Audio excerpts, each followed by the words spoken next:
Assalamualaikum warahmatullahi wabarakatuh.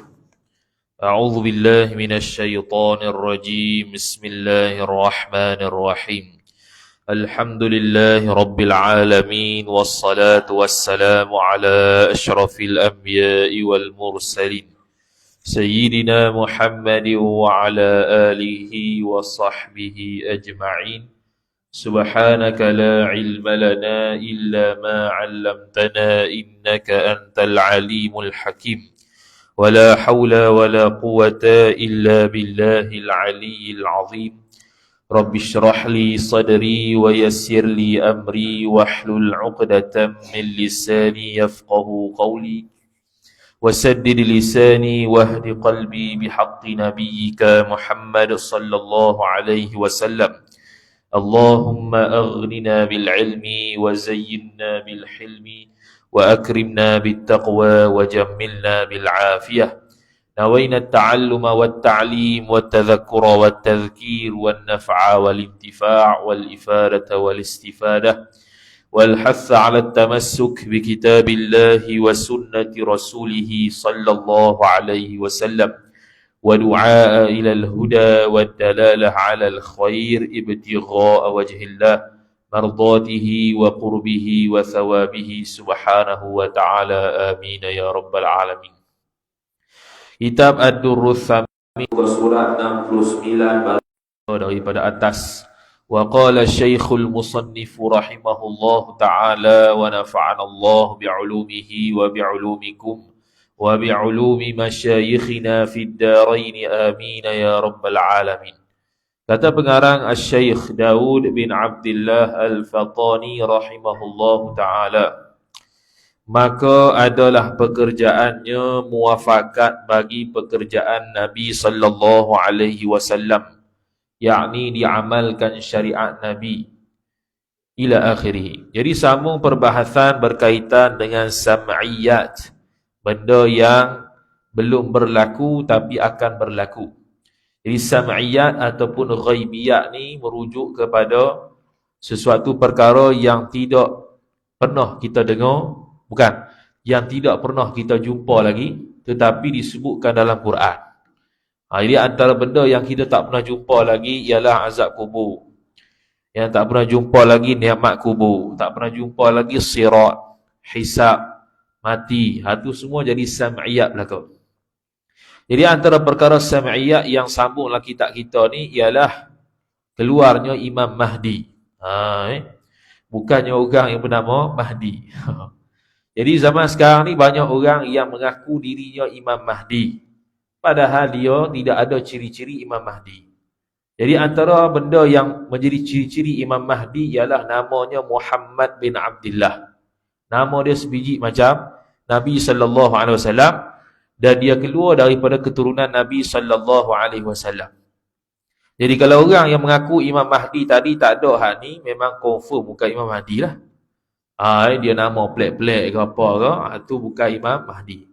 Dan Imam Mahdi rahimahullah radhiyallahu taala anhu ni, Imam Mahdi ni keluar kedok lagi, wallahu a'lam, tak tahu. Dan dia akan satu hari dia akan keluar dan akan mengakulah dia itu pemimpin umat Nabi SAW sebagai Imam Mahdi. Maka sambung kata dia, maka adalah pekerjaan Imam Mahdi itu muafakat serupa sama bagi pekerjaan Nabi sallallahu alaihi wasallam. Apa maksud sama dengan pekerjaan Nabi sallallahu alaihi wasallam? Dia pun sebut yakni diamalkan syariat Nabi. Jadi bukan syariat lain.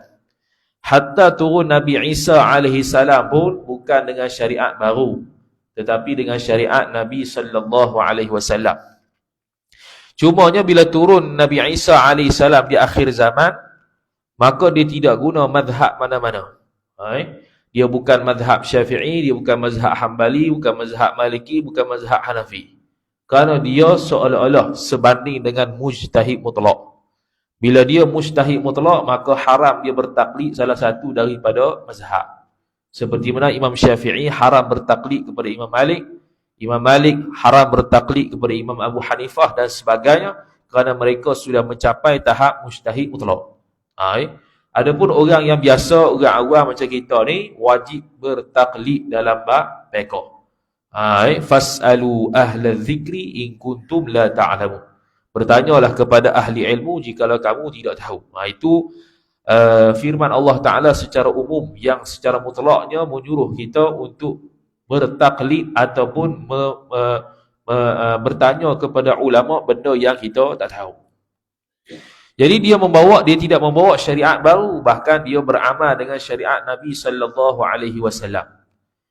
Ialah Imam Mahdi tadi mengalahkan tentera yang zalimin, yang sesat. Tugas dia yang lain ialah mengalahkan tentera yang zalimin, tentera-tentera yang zalim lagi pula sesat. Maknanya Imam Mahdi keluar dalam keadaan nanti dia akan pergi perang juga. Zaman Imam Mahdi keluar ni belum lagi aman seaman-amannya. Sehinggalah keluar Nabi Isa alaihi salam, timbullah satu fatrah ataupun satu masa yang aman dunia ni lebih kurang 40 tahun. Sebelum wafat Nabi Isa alaihi salam. 40 tu pun khilaf lah, 40 hari ke 40 tahun. Ada yang kata 40 hari, ada yang kata 40 tahun. Dan ketika tu Nabi Isa alaihi salam akan bernikah. Kemudian lepas wafat Nabi Isa AS, barulah mari tanda-tanda kiamat yang seterusnya, yang betul-betul hampir kiamat. Kemudian kata musannif rahimahullahu ta'ala, dan mengalahkan dan menghilangkan ia Imam Mahdi tadi akan segala raja-raja yang zalim. Raja-raja yang zalim ataupun pemimpin-pemimpin yang zalim pada ketika itu akan diputuskan dan dikalahkan oleh Imam Mahdi. Bukan setakat tentera-tentera yang zalim, bahkan raja-raja zalim juga akan dibantras oleh Imam Mahdi. Jadi kesimpulannya, bila timbul Imam Mahdi radhiyallahu ta'ala anhu, dia akan memusnahkan sistem-sistem yang membawa kepada kezaliman, yang menindas orang lain. Maka memerintahkan dengan adil pada muka bumi. Jadi bila dia dah hapuskan kezaliman, maka akan adalah pemerintahan secara adil dan sama kepada orang-orang bawahan. Tidak ada lagi sistem ataupun benda-benda yang dipanggil sebagai zalim. Dan mengalahkan beberapa negeri yang besar-besar. Hak ni yang kafir. Negeri-negeri hak kafir. Contohlah kita sekarang mereka, tak tahulah. Negeri besar apa ketika tu, wallahu'alam. Maka didapat akan beberapa banyak tawanan. Lepas perang, mesti ada tawanan perang. Tawanan perang inilah akan jadi milik orang Islam bila orang Islam menang lah.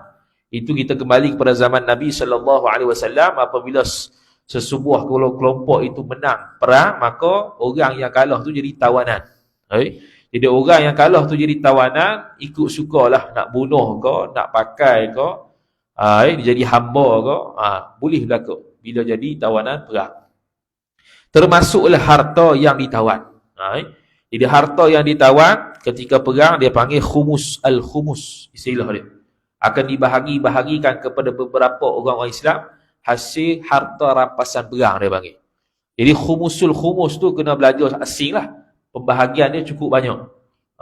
Kepada tu imam ada dapat duit tu, Tok Bilal ada dapat duit tu, pemerintah ada dapat duit tu, askar-askar, tentera-tentera yang turut berjuang untuk perang juga dapat duit itu. Macam-macam orang yang dapat harta rampasan perang tersebut. Itu kena pergi kepada agihan zakat, agihan harta rampasan perang dalam kitab fiqh lah.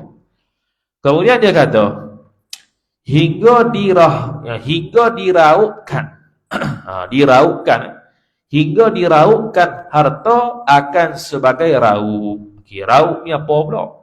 Jadi raup ni dalam kitab, dalam kamus dewan tu, raup ni maksud dia kita ambil dua tangan ni, kita pergi cedok berah lah, cedok berah dengan benda ni. Dengan tangan kita begini. Tu panggil raup.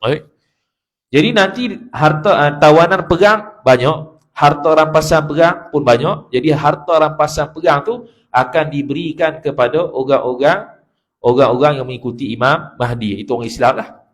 Maka dia pun kata, hingga diraupkan harta akan sebagai raup apabila ia Imam Mahdi beri akan orang, yakni beri harta yang dia dapat hasil daripada tawanan perang tu kepada orang Islam lah. Tu tugas Imam Mahdi. Lepas masuk Imam Mahdi, keluarlah pula Dajjal.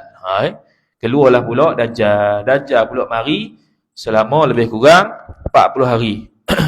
Tapi 40 hari bukan hitungan biasa. 40 hari maksudnya sehari, hari pertama. Hari pertama tu macam setahun. Hari pertama tu macam setahun. Jadi setahun kita akan siang. Tidak pernah malam. Kemudian hari yang kedua tu seperti sebulan. Jadi sebulan pula siang tidak akan malam. Lepas tu hari yang ketiga tu seperti seminggu. Dan hari yang keempat barulah macam hari-hari biasa sampailah hari ke-40 Nabi Isa turun, dia pun mati. Jadi lebih kurang setahun lebih Dajjal akan bertapak di muka bumi ni, akan mengajak manusia untuk ikut dia. Dan orang yang manusia yang ikut Dajjal ni kafir belakang lah. Termasuklah orang yang terpedaya dengan Dajjal tersebut.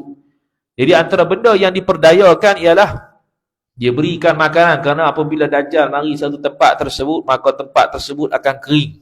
Kering kontang, tidak ada apa-apa. Asalnya ada makanan, tiba-tiba tak ada makanan.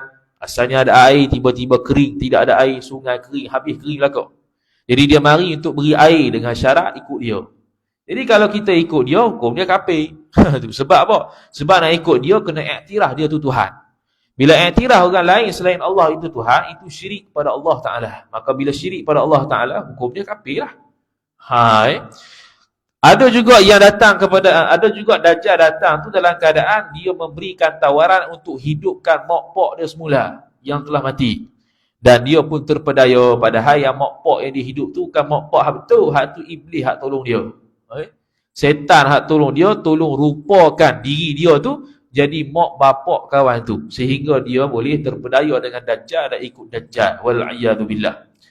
Itulah berlaku sepanjang tempoh Dajjal tu ada. Dia akan mari dan dia akan himpun sebanyak-banyak pengikut-pengikut dia. Sebab tu yang setahun siang tadi tu, dalam kitab fiqh ada sebut, kalau seorang itu akan hidup zaman Dajjal, macam mana nak sembahyang isyak dalam keadaan dia tu siang? Macam mana nak sembahyang maghrib dalam keadaan siang? Maka ulama sebut dia takdir sahaja masa tersebut. Takdir zon dia panggil. Zon kata, lama dah ni, lebih kurang 2 jam ni masuk dah isyak. Sembahyang isyak walaupun siang cerah macam tu. Begitu juga puasa Ramadan. Tidak ada bulan ketika tu sebab siang belaka. Jadi kena ijtihad belaka ketika tu. Ijtihad waktu sembahyang, ijtihad puasa Ramadan. Puasa Ramadan masih ada. Selagi mana dunia ni belum habis lagi, maka puasa Ramadan masih ada. Cuma puasa Ramadan dilalui ketika tu dalam keadaan perik lah, sebab Dajjal tu ada sekali.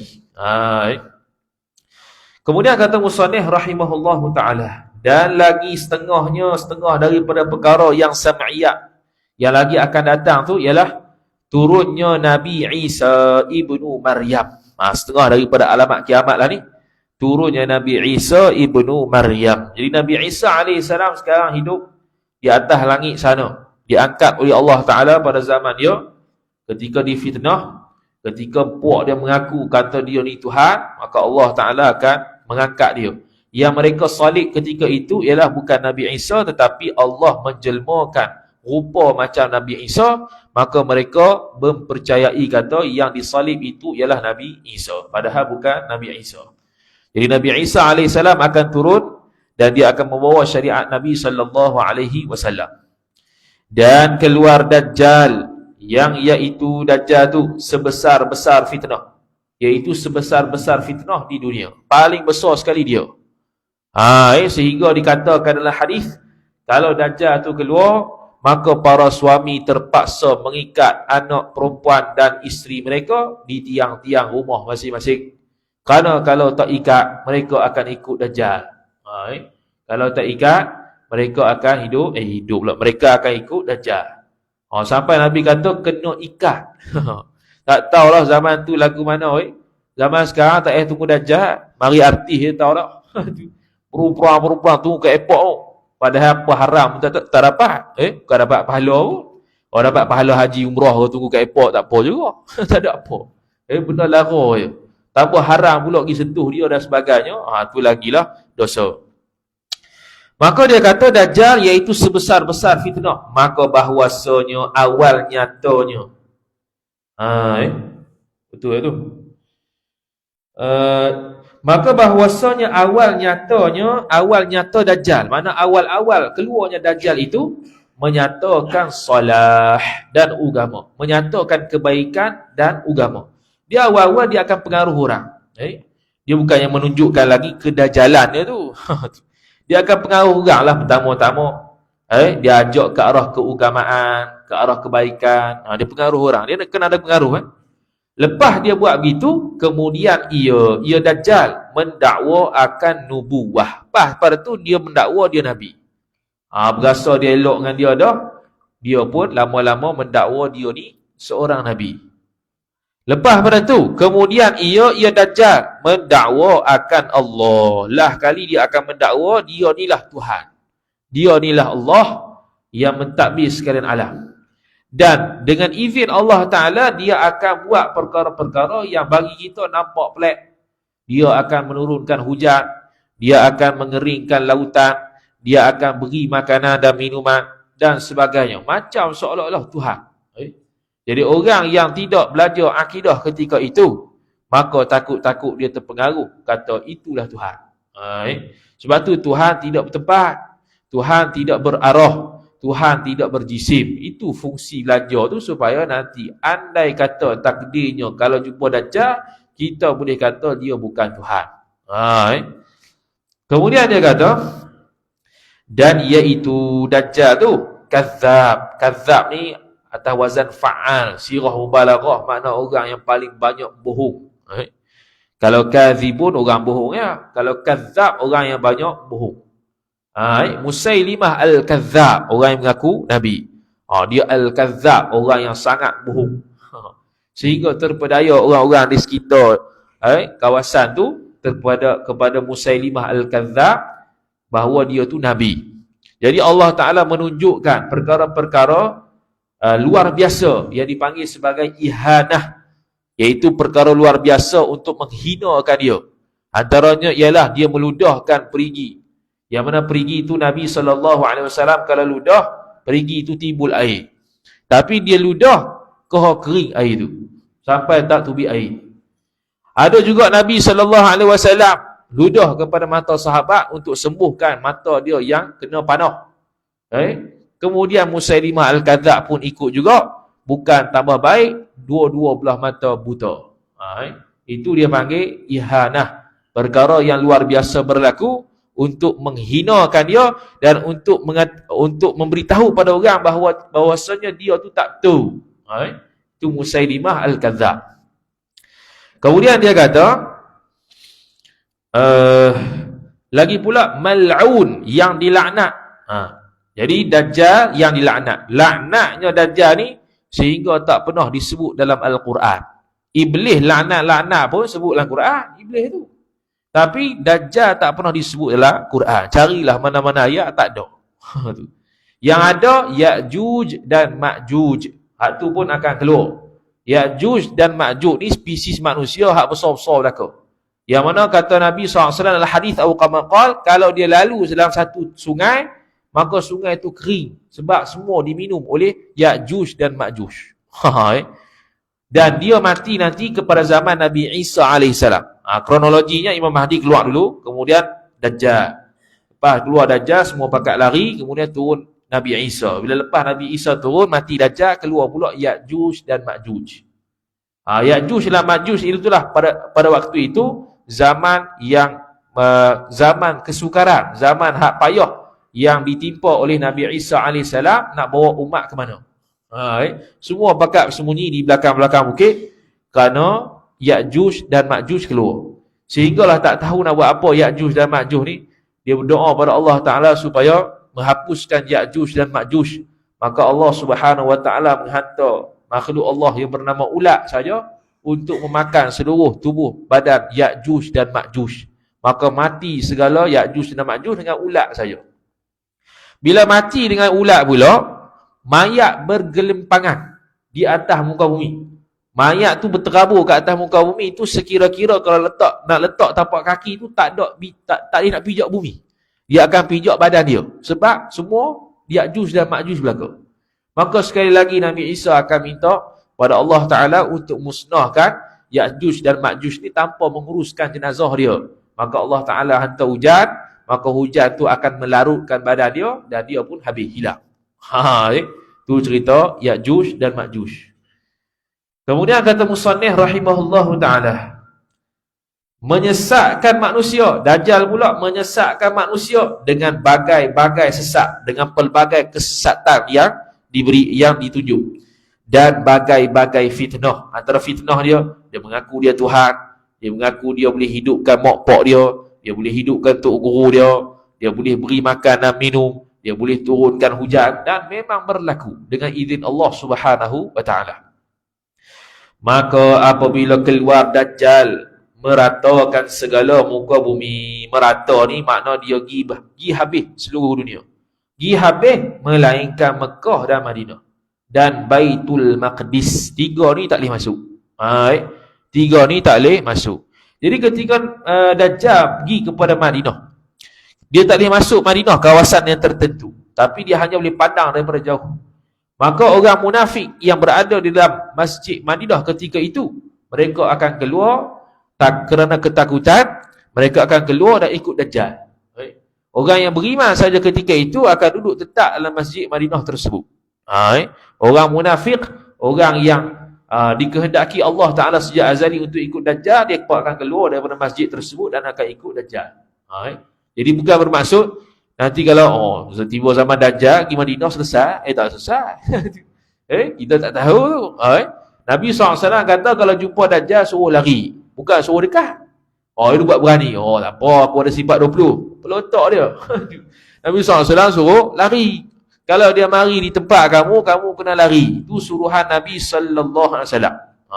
Sebab fitnah yang cukup besar, yang kita tak tahu benda apa yang akan kita kena.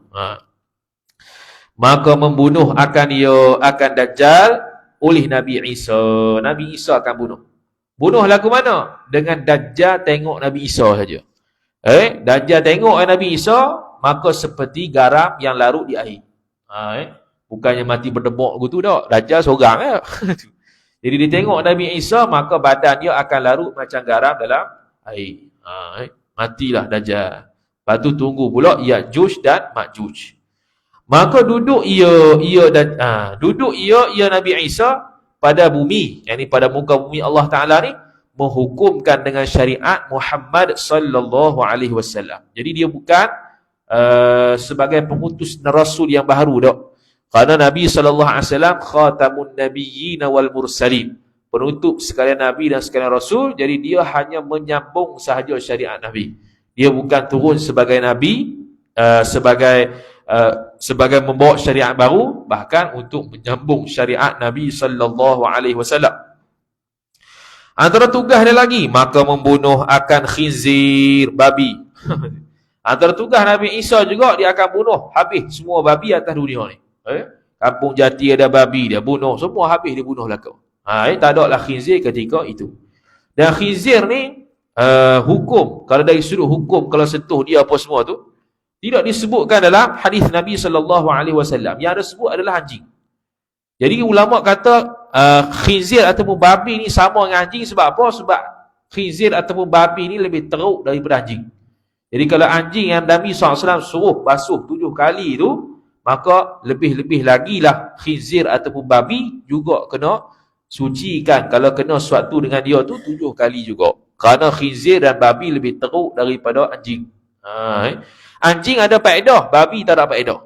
Anjing ada faedah dari sudut boleh buat buruan. Boleh ajar dia sehingga ada dinamakan anjing yang terpelajar. Anjing yang boleh belajar dengan tuan dia untuk bantu tuan dia. Itu faedah anjing. Adapun khinzir babi memang bodoh, memang tak boleh buat apa. Dia tidak ada manfaat langsung. Kemudian dia kata dan mematahkan salib, yakni berhala. Salib sini makna berhala. Yang ni orang Kristian lah salib tu. Orang-orang yang sembah berhala, siapa-siapa agama yang sembah berhala ketika itu, dia Nabi Isa AS akan turun dan akan mematahkan benda tersebut. Makna akan menghancurkan berhala-berhala tersebut. Seperti mana Nabi SAW menghancurkan berhala-berhala Allat wal Uzza tu di Mekah suatu ketika dulu Fathu Mekah tu. Dan uh, dan ditetapkan kafir atas jizyah. Lagi pula tugas Nabi Isa AS, orang kafir tersebut, orang kafir yang hidup zaman dia, dikenakan bayaran jizyah. Ataupun kita kata bahasa kita cukai lah. Kalau orang Islam dikenakan zakat, tidak boleh dikenakan cukai. Sebab tu dalam Islam haram guna cukai. Haram untuk dikenakan ke atas orang Islam cukai. Yang sebab apa? Sebab dia dah kena zakat. Yang kena cukai ni ialah orang kafir asal dia. Maka tiada diterimanya. Maka tiada diterima. Maka tiada diterimanya. Diterima Nabi Isa tadi melainkan Islam. Ataupun dibunuh. Maka zahirlah Islam atas tiap-tiap agama. Nanti zaman Nabi Isa AS timbul ataupun muncul orang yang tak akan ikut, orang yang akan ikut Nabi Isa AS, maka dia panggil orang Islam. Sebab dia bawa syariat Nabi SAW. Dan sah dah Islam tu? Sah sebab belum terbit matahari belah barat lagi. Dia syarat dua saja yang tidak sah. Pertamanya kalau dah sampai roh di halqum, nak mati. Yang keduanya apabila terbit matahari belah barat. Jadi kalau Nabi Isa AS turun sebelum terbitnya matahari belah barat, sah Islam dia. Kalau dia nak taubat. Maka zahirlah Islam atas tiap-tiap agama. Tiap-tiap agama ni apa? Adakah dia mengiktiraf agama lain? Taklah. Orang-orang yang asal kafir hak ikut Nabi Isa AS, Islam lah. Kerana daripada sejak Nabi Adam sampai Nabi SAW, mereka bawa agama Islam. Cuma syariat lain-lain. Syariat Nabi Adam lain, syariat Nabi Musa lain, Nabi Isa lain, Nabi SAW lain. Syariat Nabi Adam AS boleh menikah sama adik-beradik kembar. Kembar hak lain-lain lah. Kembar pertama nikah dengan kembar kedua, boleh. Tapi zaman Nabi SAW, zaman kita, syariat kita tidak boleh menikah sama adik-beradik. Zaman syariat Nabi Musa AS, kalau nak bertaubat kena bunuh diri. Zaman kita, Nabi SAW kalau nak bertaubat, taubat je lah. Tak payah bunuh diri dosa.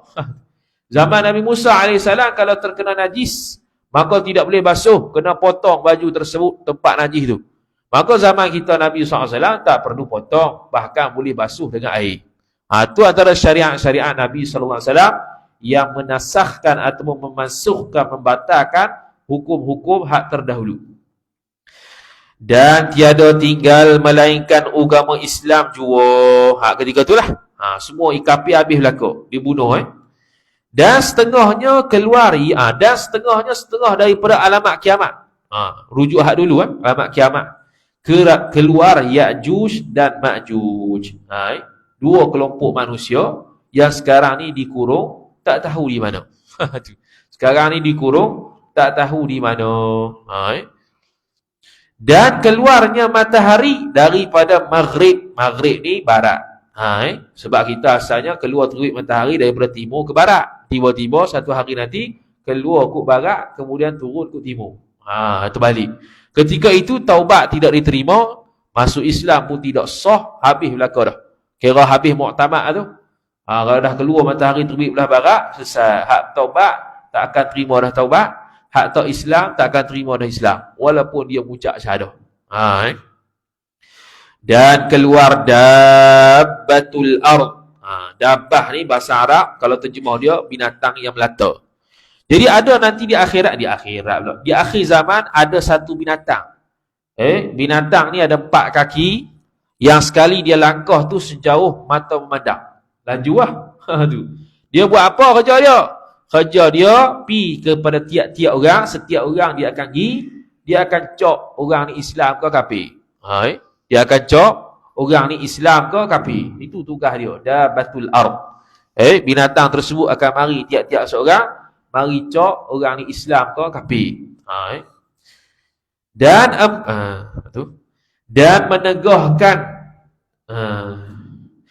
menegahkan taubat, yakni tiada diterima taubat kemudian daripadanya, kemudian daripada keluar matahari di belah barat dan keluar dabbatul ard. Sebab bila keluar binatang tersebut, dah cok dah Islam kafir, nak taubat ke mana lagi? Kalau dah cok kafir, wala'iyadzubillah, habis selesai masalah. Tunggu kiamat je lah. Jadi kiamat nanti akan dikena kepada orang kafir sahaja. Orang Islam tidak akan lihat kiamat. Sebelum kiamat akan lalu satu angin di bawah ketiak masing-masing dan dia akan mati dengan angin tersebut. Kalau angin tersebut lalu di bawah ketiak dia tak mati, mana itulah dia akan lihat kiamat nanti. Kemudian dia kata dan diangkatkan Quran. Diangkatkan Quran ni makna hilang Quran. Jadi ada satu satu nabi yang namanya Nabi Khadir ataupun Nabi Khidir alaihi salam. Nabi Khidir alaihi salam berlaku khilaf ulama dia hidup ataupun tidak sekarang. Dalam kitab Hasyiah As-Sawi ala Tafsiril Jalalain mengatakan jumhurul ulama mengatakan beliau masih hidup. Sebahagian ataupun minoriti ulama kata dia telah mati. Jadi atas pandangan yang mengatakan dia masih hidup bila dia mati. Yang matinya, tarikh matinya apabila diangkat Quran. Apabila Quran ketika itu sudah hilang, orang hafal Quran pun tak ada, mushaf pun pakat hilang, sebahagian daripada mushaf yang ada tu sebahagian ayatnya sudah tak ada, diangkat Quran, ketika itulah mati Nabi Khadir alaihi salam. Ni kalau atas pandangan kata hidup lagi lah. Ini disebutlah kitab Nurul Zalam Syarah Aqidatil Awam oleh Syekh Muhammad Nawawi Al-Bantani rahimahullahu ta'ala. Dan asak kan? Apa? Asak. Situ tulis. Sini macam alif mim pa. Apa dia tu? Dan asak pada bumi. Asak tu dukhan. Yang kita cerita ataupun yang kita sebut sebagai dukhan. Surah Ad-Dukhan. Asak Ad-Dukhan ni bukan jerbu. Itu pernah dulu zaman dulu. Malaysia pernah jerbu teruk. Jadi adalah saya ustaz ni ngajar. Tuan-tuan. Tu memang tuan-tuan habis Dia main tuan-tuan tu bahaya. Dia main tuan-tuan. Tambah sikit nak tuan-tuan yang mulia. Habis tuan-tuan yang mulia habis cerita Kelantan pula. Jadi dia kata apa? Ni nak dekat kiamat tuan-tuan. Maka taubat lah. Nak taubat apa ni? Taubat tak apalah, betul lah taubat tu. Dia kata apa ni? Ni nak dekat kiamat ni duk jerebu tak nampak apa ni. Dia jerebu ataupun asap hak kata ni 40 hari 40 malam asap satu dunia. Bukan jerebu kat Malaysia je. Kat Brazil elok terang elok, kat Malaysia dia jerebu sebab Indonesia bakar hutan. Dia kata dukhan. Dukhan ni asap yang tebal seluruh dunia kena. 40 hari 40 malam, orang beriman tak berasa apa, orang kafir berasa pedih. Orang kafir berasa sakit lah. Orang beriman semua gitu ya. Orang kafir akan berasa azabnya asap tersebut 40 hari 40 malam sebelum kiamat. Yang mungkin ada riwayat lain lah 40 hari, ada yang kata lain kot, wallahu alam lah. Yang kita tahunya 40 hari. Kemudian kata musannif rahimahullah, dan akhirnya keluarlah api daripada Adan ataupun daripada Hadramaut, nama tempat. Jadi akan keluar api di Hadramaut Yaman untuk apa tu? Menghalaukan manusia sekaliannya kepada Syam, kepada bumi Syam. Akan nanti ada api yang marak daripada dua tempat ni, Hadramaut dan Adan. Ini negara Arab belakang ni, Yaman. Dia akan menghalau manusia ke negeri Syam. Negeri Syam ni, kalau sekarang ni, Jordan, Jordan, tepi-tepi Jordan tu lah. Jordan, Palestin, lepas tu, apa semua tu sikit, itu semua Syam. Itu dia panggil negeri Syam. Dan demikian lagi, habis, selesai. Dan demikian lagi kita i'tiqadkan pula nikmat kubur, seksanya seksa kubur, dan piciknya picik kubur. Picik ni sepit kubur. Wajib kita i'tiqad juga ada bagi kubur ni nikmat kubur dan azab kubur. Nikmat kubur bagi orang yang beriman pada Allah Ta'ala dan beramal salih. Siksa kubur kena kepada orang-orang kafir dan orang-orang yang berdosa. Adapun himpitan kubur semua akan kena belaka. Himpitan kubur semua akan kena, cuma berbeza-beza. Kalau orang tersebut orang yang soleh, maka himpitan kubur dia tak sakit lah. Himpitan kubur biasa. Tapi kalau orang yang berdosa ataupun orang kafir, himpitan kubur dia akan rasa sakit. Contoh kalau tulang belakang gini ni, dia akan rapat sampai jadi gini. Jadi sakit lah. Rapat tulang, himpitan kubur. Tapi kalau orang beriman hak mati, orang soleh hak mati, himpitan kubur dia tak rasa sakit apa, biasalah. Kemudian kata musannif rahimahullahu taala. Mana tadi? Jadi antara benda nak elak fitnah kubur, azab kubur dan sebagainya, maka Nabi SAW memberikan amalan, iaitu antaranya membaca surah Al-Mulk. Membaca surah Al-Mulk tiap-tiap malam. Ataupun membaca surah Al-Ikhlas ketika mati ketika sakit nak mati. Baca surah Al-Ikhlas sampai mati. Itu pun antara perkara yang mengelakkan azab kubur dan fitnah kubur. Antaranya lagi ialah orang yang senantiasa melazimi ataupun orang yang senantiasa berada dalam keadaan wudu. Batal ambil lain, batal ambil lain. Hak tu payah.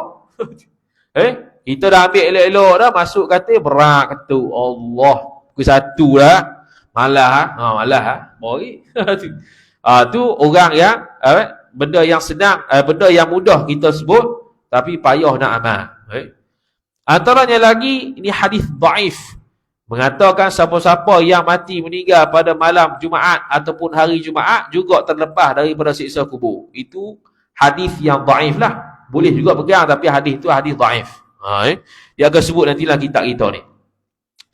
Kemudian kata musannif rahimahullahu taala, dan jikalau dimakan akan orang tadi oleh binatang atau ada bakar akan orang tadi dengan api dan ditabur kepada angin sekalipun, maka dikata dengan kubur itu pada ghalibnya jua. Okey, sekarang nak bincang, perlu tak seorang itu ada kubur? Maka dia pun sebut, dan jikalau dimakan akan seorang oleh binatang.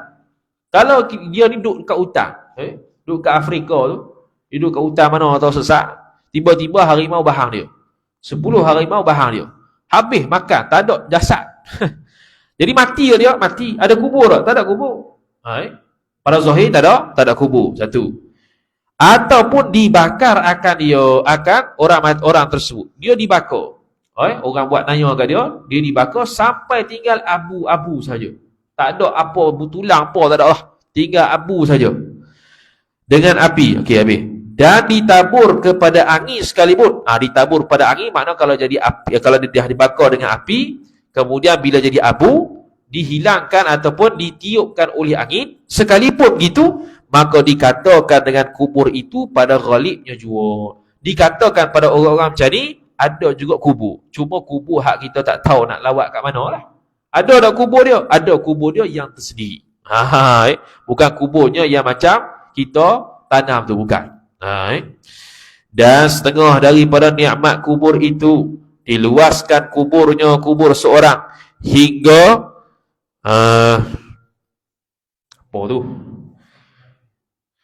hingga sepemandangan pelihat seorang. Sepemandangan pelihat ni maksudnya sejauh mata memandang. Mana luas sungguh.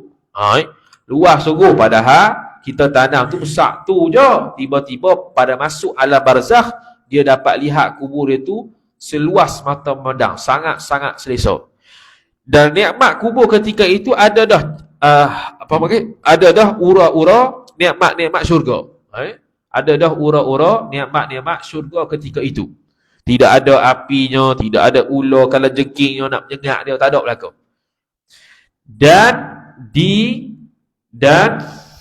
Tak nampak belaka tu. Dan dijadikan kubur seorang tadi satu kebun daripada kebun syurga. Antara kebun syurga di atas dunia dua ya. Kebun syurga atas dunia ni dua saja. Pertama majlis ilmu. Yang kedua Raudhah di Madinah.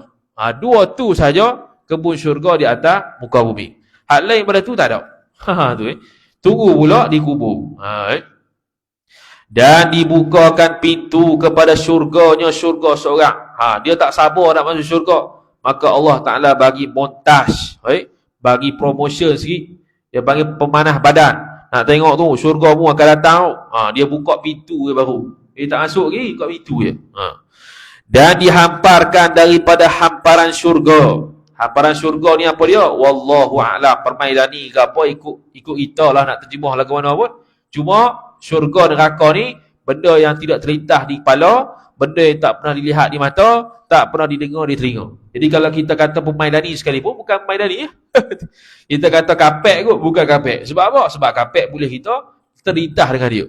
Benda nikmat ni tidak terlintas di kepala kita, tak pernah dilihat di mata kita dan tidak pernah didengar di telinga kita. Dan kindil, daripada kindil syurga, lampu-lampu, ada lampu-lampu daripada lampu-lampu syurga, dia panggil pelita, kindil.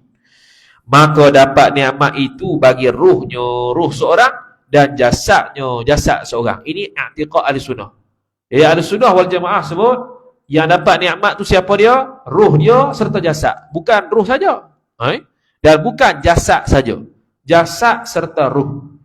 Kok mana jasad serta roh dalam keadaan kalau kita korek kubur balik, dia begitu juga. Itu masih alam syahadah. Alam syahadah nampak dia begitu. Tapi dia masuk alam lain. Dia masuk alam barzakh. Alam kubur lain. Tu. Alam kita ni dia panggil alam syahadah. Jadi kita kalau korek kubur dia balik, tak nampaklah luas mata pandang yang dia kata tu. Sebab apa? Sebab kita masih dalam alam syahadah. Kita tengok macam duduk tidur. Tapi pada hal hakikatnya, dia dah sudah masuk alam kubur ataupun alam barzakh, dialah yang tahu macam mana keadaan dia. Dan setengah daripadanya, dan setengah daripadanya tu kena pada azab dah.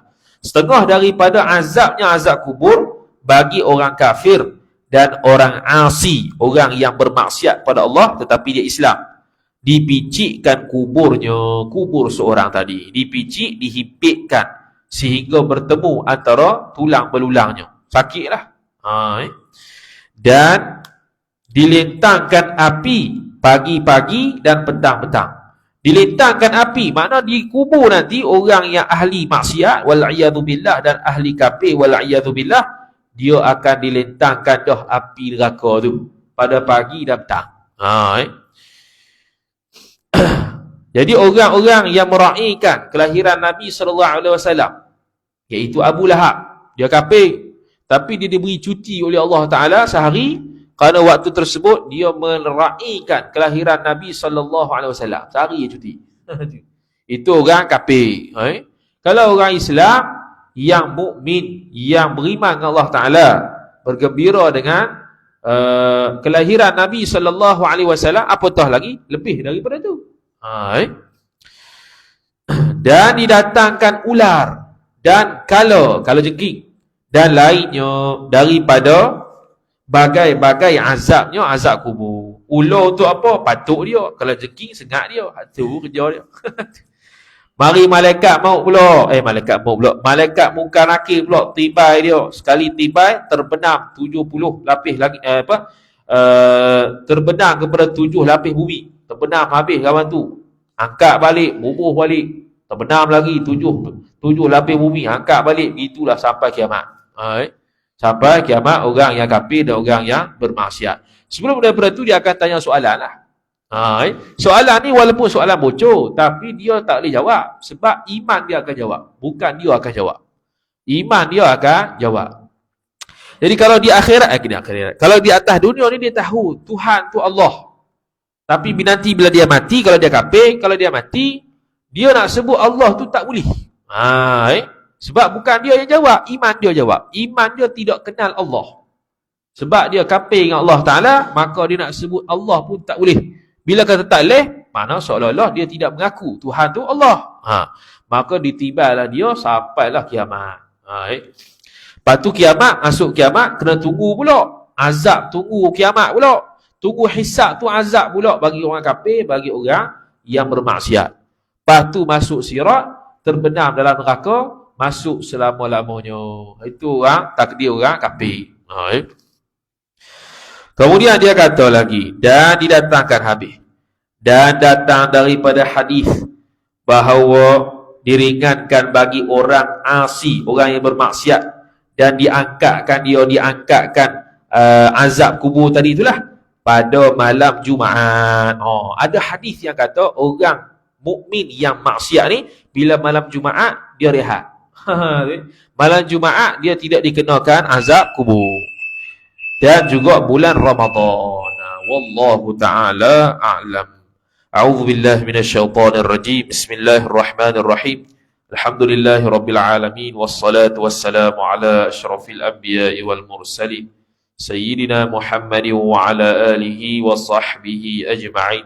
Allahumma zidna ilma warzuqna fahma. Allahumma zidna ilma warzuqna fahma. Allahumma zidna ilma warzuqna fahma.